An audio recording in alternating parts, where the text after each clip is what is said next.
Hello everyone, this is Million Opinions. I am Carlton D'Souza, and in today's episode we have Merrill Correia, who has worked in the ICT, that is Information, Communication and Technology industry for almost 2 decades. He started off in Bombay, and the majority of the 20 years he has spent in one of the top 3 system integrators in the country, in UAE. And then he's also worked with a leading telecom service provider. He's also an entrepreneur with Asmark Technologies that work with a lot of schools and institutions, educational institutions, also with security systems and meeting room solutions. Help me welcome Merrill Correia. Thank you, Carlton. Thank you for having me on the show, and I look forward to our conversation. Likewise, my friend, you are my senior in college, in school, I would say, in Dubai, in St. Mary's. And I would love to know your journey. How did it all begin? So, Carlton, as you said, 2 decades, it's a long time. And I started off in Bombay, very much in the strongly technical background. Was part of a team that grew from 2 or 3 technical engineers, where we were taking on work that was deputed to us on a daily basis. As I've shared to you previously, there's a funny story behind me getting into that particular customer site, where my prerequisite was that I knew English fluently, and it didn't matter what my technical qualifications were. So that's where I started off, getting my hands dirty as such in the networking infrastructure, cabling infrastructure, and learning the ropes in Bombay in that particular organization. And from then on, of course, I moved on to Dubai, where I spent the remainder of those years working with a system integrator, again starting at the grassroots as a project engineer and rising up all the way to the head of services for service delivery in that organization. My journey has taken me even to one of the leading telecom providers here in the UAE, where I spent a short stint with them. That was purely because of my desire to be there in that organization and see how it works. And of course, with all that experience, I knew at the back of my mind, I would like to take myself along as in my own journey, or be an entrepreneur, start that journey. It was always there, and it was always at the back of my mind. And here I am today. It's been close to 2 years into that journey. And this is where I sit with you sharing my experience. So what made you start this company? Was it a gap in the market, or you just wanted to do something on your own, or was it something else? With my experience in the various fields in the system integration field, so I'd like to use that experience to see how I can better cater to their needs and give them a better customer experience. That was where I saw a gap, or that's where I saw, yes, this is something that I can use my knowledge, my experience, and make their product or their customer experience, their journey, a better journey, or rather have the deliverables, have it more done in a better way, a more unique way. So that's where I thought, okay, if I can do things on my own, in my own terms, there are always challenges that you face when working for an organization. There's always limitations. So I thought, why not get out on my own, where the sky is the limit for me in that case. And I can actually put forward my thoughts, be more creative, see where I can innovate and actually do things in a different way that would actually help my customers. And that's how I started off. That was the thinking behind it. And of course, I I always wanted to put together a team that I could lead, and of course mold in the way I wanted them to work. And there are different aspects of leadership. And sometimes you like to see yourself or the values that you carry out in the persons that you hire. And that's what I wanted to see. My choice of people I could take on, rather than having somebody else's choice, pushed onto me. So my choice of persons who work with me, and I'm able to actually drive them. And of course, they learn from me and I learn from their experiences. What does that kind of personality look like? Your choice of the traits that you're looking for in your fellow employees? So somebody who's definitely self-driven and has the responsibility, knows that when tasks are given to them, they need to actually evaluate it.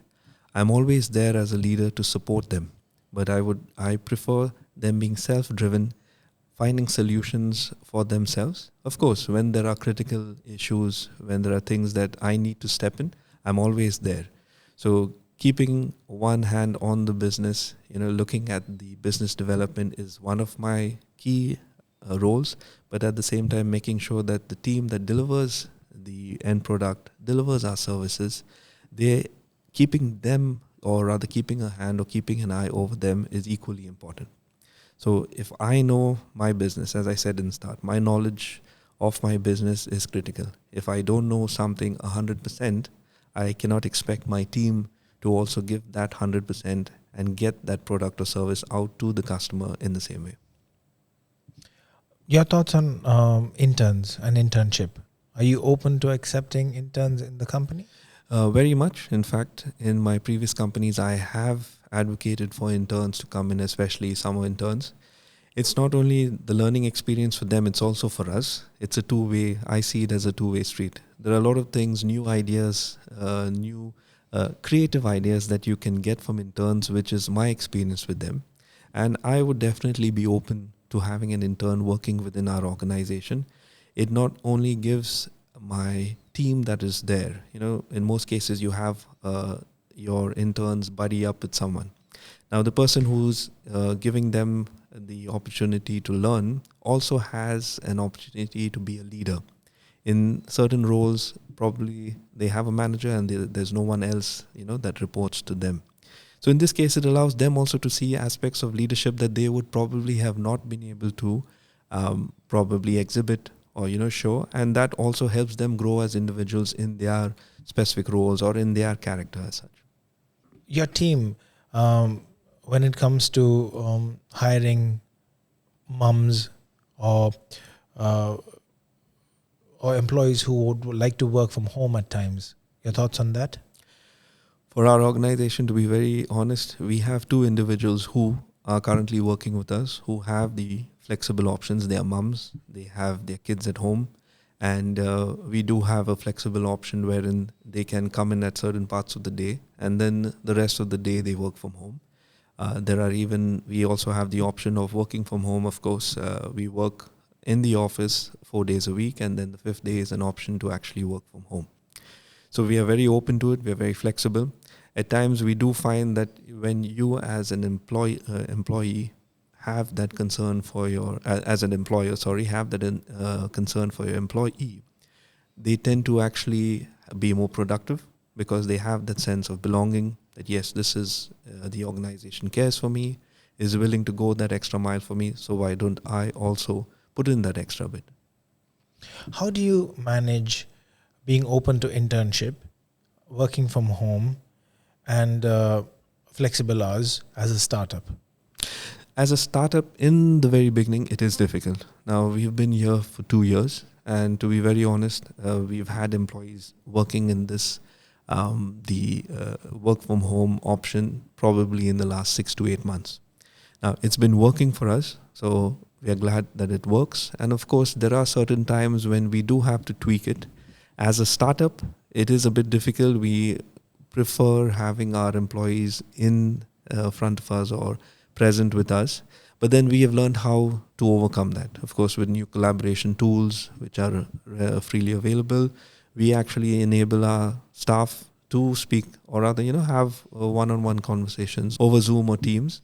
And we can actually communicate and make sure that, yes, we're getting the work done. Of course, all our documentation, we need to, when you're setting up your office base or you're setting up your company processes, we have tried to keep most of that online. So it's available to the staff, whether they work from home or from office. The documentation, anything that's related to the company, they need to upload quotations, proposals, download things, are readily available online rather than having it physically on a server, which is not accessible in the office and so on.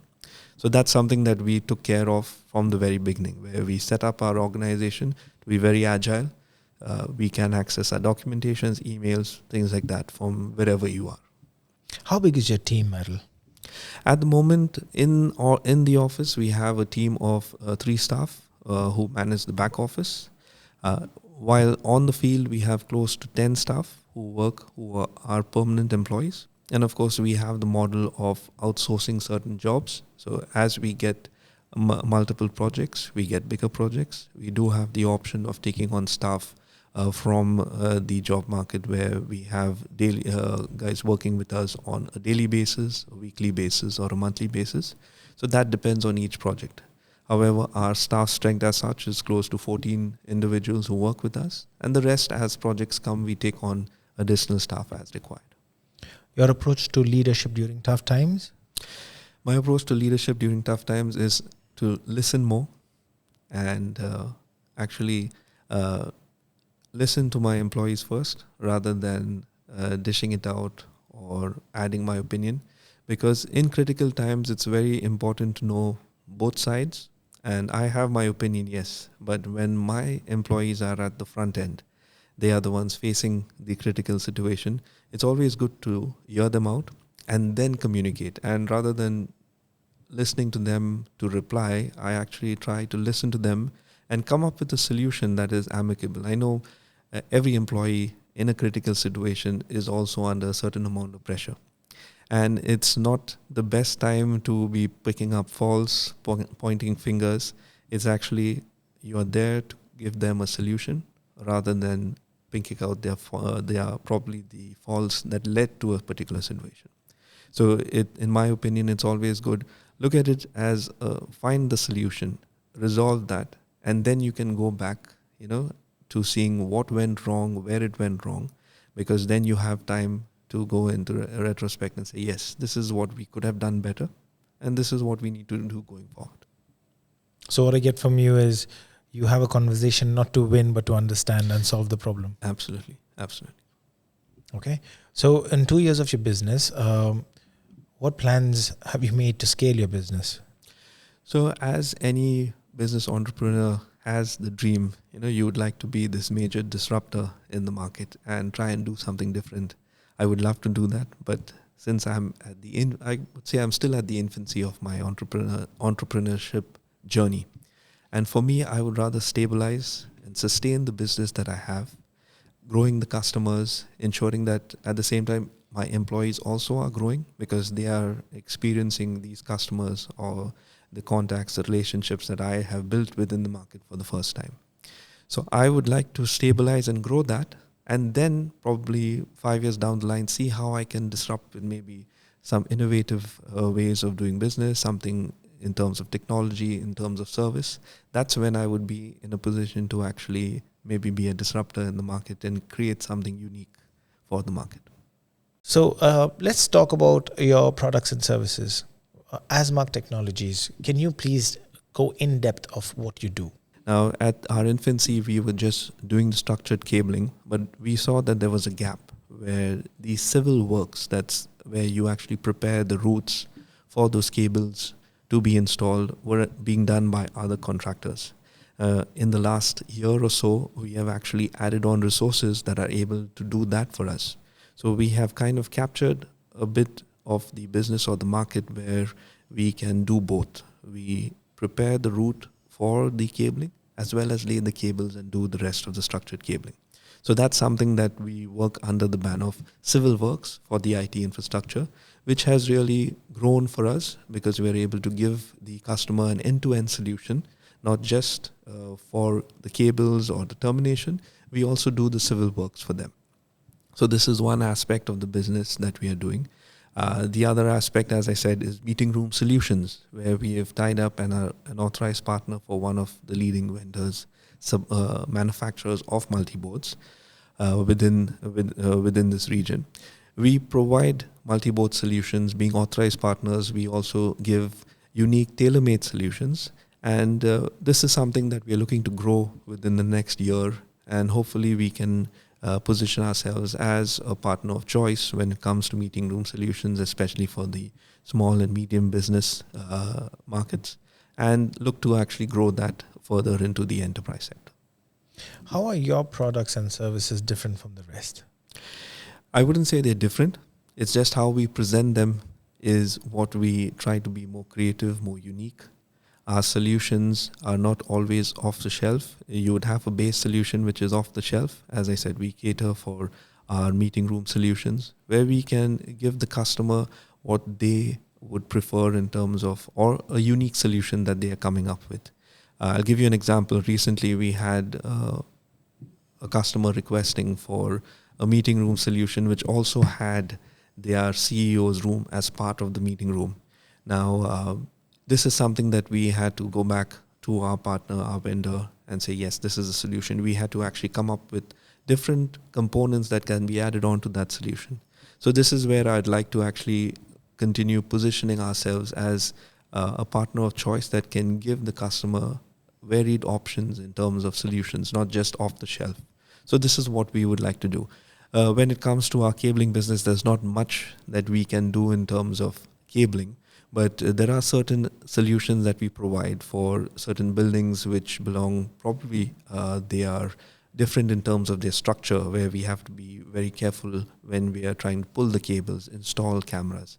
There are buildings that require a certain level of skill, and it's not just about pulling the cables and installing the camera. It's making sure the cladding of that particular building has to be removed, put back on, and then we are doing that in such a way that there is no deficiency later on. So these are things where we have learned from our experience, and this is where we can actually give the customer the comfort that we are capable. This is the skills that we carry, and we can actually implement such solutions.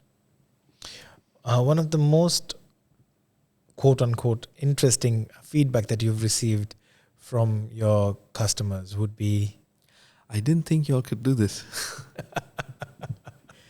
So we try to surprise our customers. Mm-hmm. We try to go beyond the expectation, because customer service is very important for us as ASMARC Technologies. We pride ourselves that we ensure that we meet all the deliverables of a customer. And it's always good to surprise the customer at the end of a project, that we have not only met their expectation but exceeded the deliverables, and making sure that we do it on time. Then the story behind the name ASMARC Technologies. So it's a very simple thing. Previously, I had a partner whose son's name was Asdan, and my eldest son's name is Mark. So we combined the two to make ASMARC. And the other thought was that we wanted to get things on mark with our customers. Right. So ASMARC seemed like a name that would be something that customers remembered, and also goes with our entire ethos of being customer-centric and being on mark with the customer. Is this a partnership then? So we are in partnership. I have a partner. He does not work full-time in the business, and at the same time he does have some inputs wherever possible, but is not full-time in the business at the moment. So how do you handle failure and setback in your team? See, failure is one step to growing to success. That's what I believe. And my team's failures, as I said earlier, when we communicate with the team, we communicate their failures in a particular way. Pointing fingers, raising your voice at them. The things like this, I feel that it doesn't help your employees grow. In fact, they go more into a shell when, especially if they're pointed out in front of others. So I prefer taking these failures, helping them see that, yes, this is what I could have done better, and help them to do that better. Because a failure will only help you grow, but if you do not see the positive in it, it will probably keep you where you are. So I see failures as stepping stones, and whenever my team does, we're all prone to make a mistake.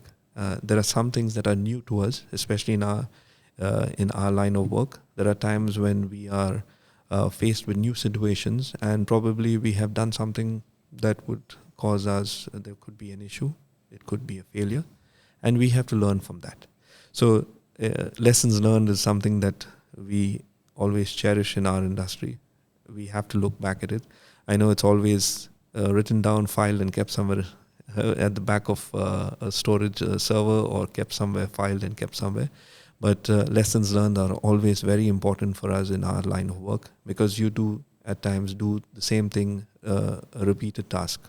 And if you can learn from your failures, you can definitely do a better job going forward. In the information communication and technology industry, generally the maintenances are done of us, of business hours. Yes.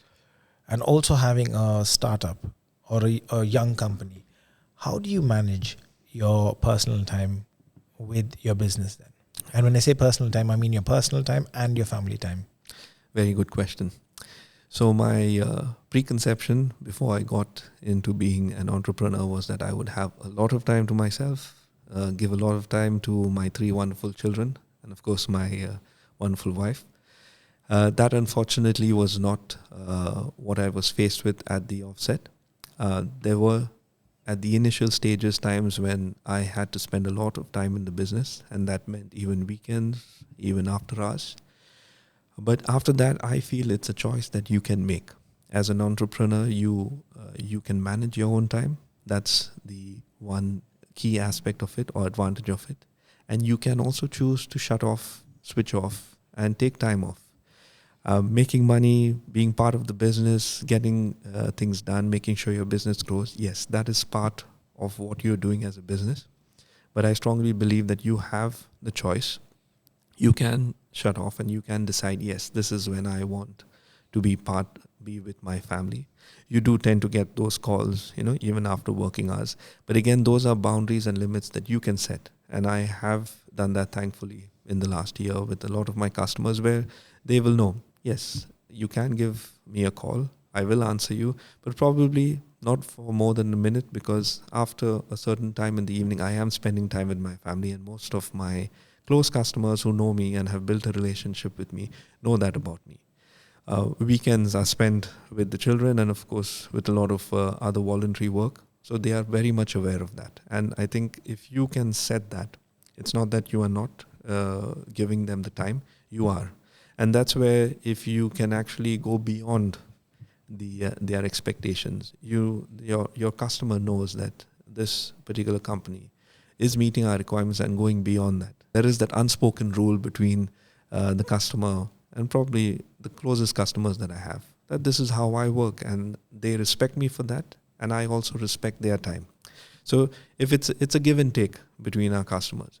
Of course, there are those customers who you cannot avoid, and they do tend to come into your personal space, and you have to be very subtle and try to put it across as subtly as possible, saying, yes, I can help you.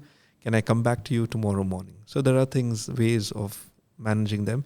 It's easier said and difficult to do, but if you don't do it, if I as an entrepreneur, I'm not able to do it, I would not be spending any time with my family and all my time with my business. And one of the reasons why I got out of working for someone was to be able to manage my own time and, of course, manage my family time as well. So other than setting boundaries, any other productivity hack that you'd suggest? Communication. Communicating what you feel, what you would like to form that particular relationship with your customer, and being very clear on what you're going to set as boundaries, as what you want to achieve in a project. If you are clear from the outset with your communication, I think that sets it with the customer. If you are not clear with that, customers also tend to be nervous, and then would be running back to you for multiple things. So if you can communicate and keep your customer confident that it doesn't matter whether he's unavailable on the phone or I'm not able to reach him, I know that the company is doing my work, will finish it on time. So if you communicate and gain their trust, there's nothing like that.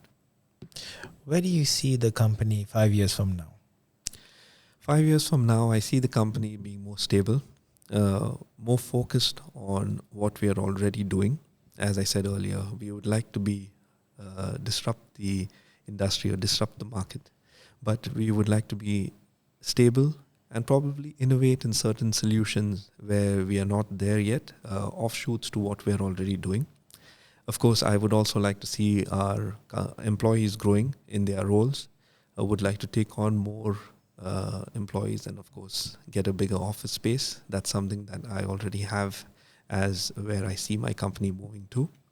And there are different aspects of the business. Currently, we are just in the implementation where we implement a project and we hand over. We would also like to do a lot more post-implementation services, annual maintenance contracts. That's something that we are working towards. And as we gain customers, we would like to grow the team, grow our product portfolio at the same time as well. Any project that is in the pipeline they are very excited about? Oh yes, there is a project that we are very excited about. It's with a new, I would say a new government, and not a new government entity, but it's something new for us. And we've just started one project with them. Why we're excited is that this one project could lead to multiple other projects in the same line of work. Again, it's since we have gotten into civil works, it's these projects are bundled with civil works and IT infrastructure. And that is something that's very, very exciting for us because we see the pipeline of projects that are coming in and our team is very excited. The key over here is having consistent work. And that's something that helps us as a startup grow, where we consistently have work over a period of time rather than you have a high of a couple of projects and then you have a low of having projects which are not, you have a low where your team is not involved or not engaged in new projects. So this is something that gives us that excitement that yes, there are multiple projects coming in and we would love to work on them, giving our best and of course meeting our customers' requirements and expectations with that. What is your source of inspiration and who are your role models? So my role model has always been my dad. Name was Simon Correia. He's not with us anymore. God bless his soul. He was a man who started off, again, the same way I did. He worked for a company. And while he did that, somewhere down the line, he actually started out on his own, was an entrepreneur. And as the time went on, he actually switched over to being a full-time entrepreneur. Now, he was someone that I drew inspiration from because he not only used his technical knowledge of the industry that he was in, he used a lot of his relationship skills and face value. Because I know for a fact that a lot of his orders and customers were purely because they enjoyed working with him and enjoyed his relationship, talking to him as a person.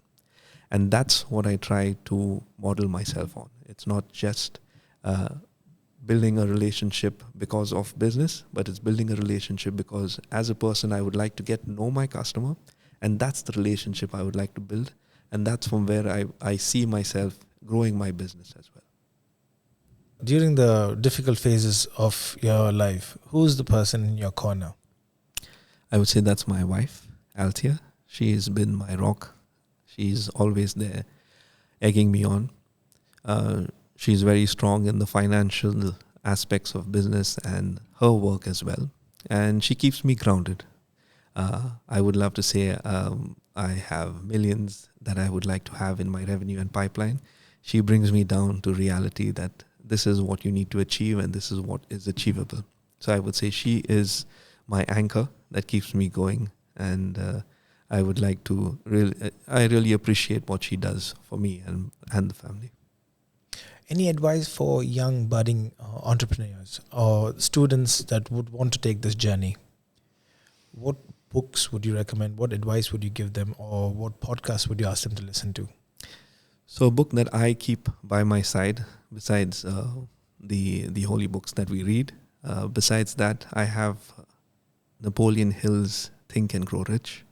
It's something that I started reading some time back. In fact, much before I could get into entrepreneurship. But it's the advice and the experiences in that book that have really helped me. Even when I'm in trouble, when I see myself hitting a roadblock, I actually turn to some of the pages, go through it, and read it over and over again. And it really inspires me. So Napoleon Hill is one. Some of the online podcasts from Jim Rohn, Tony Robbins, they inspire you, of course, to be a better leader, run your business in a better way, and think, as they say, think and grow rich. So it's all, if it's in your mind, you have a goal, you know it's there, you can achieve it. What type of clients do you work with, Merrill? So we are generally doing subcontract work, but that subcontract work is for some of the major government entities within Dubai, within Abu Dhabi. We work closely with some of the leading system integrators, one based in Dubai, one based in Abu Dhabi, where we work with them on data center projects. We work with them on IT infrastructure, that's from their Wi-Fi infrastructure to their network infrastructure, their data center requirements, and of course on their security requirements where it comes to security systems, cameras, access control. So there are some leading government entities that we have already worked closely with, and we are, I would say, a subcontractor of choice for some of these system integrators, and we are preferred by them, especially given our experience. And in the last 2 years, we've built the trust with these customers that they come to us for repeated projects and work with us on repeated projects for their end users. Any advice that you'd give an entrepreneur when it comes to starting a business in the UAE? The things that they need to keep in mind. The first thing is you need to take care of the finances. Finance is a key aspect of being an entrepreneur. It's something I learned the hard way. If you can balance your books and ensure your cash flow is healthy, you can sustain your business in the long run. So I would say, besides that brilliant idea, besides that amazing idea of what you would like to start as a business, look at the financial aspects of it. How will you sustain it? What will you do? What do you have as a source or a backup to your cash flow? Things can get tight very easily, especially as an entrepreneur, because I've started out as a bootstrap model where I have not taken in any investment from any third party. I've used my own funds. And in this case, it's very easy to have come to a financial roadblock where you're not able to sustain or you're not able to finance your projects going forward. By the grace of God, I was able to do that. But that's, even though I had my own finances, it does get very difficult at some point. And I would say keep a key focus on that. If you can manage to balance your books, you can manage your cash flows, you can basically stabilize your business, and then you can see how you can grow it into different aspects, different verticals, different technologies.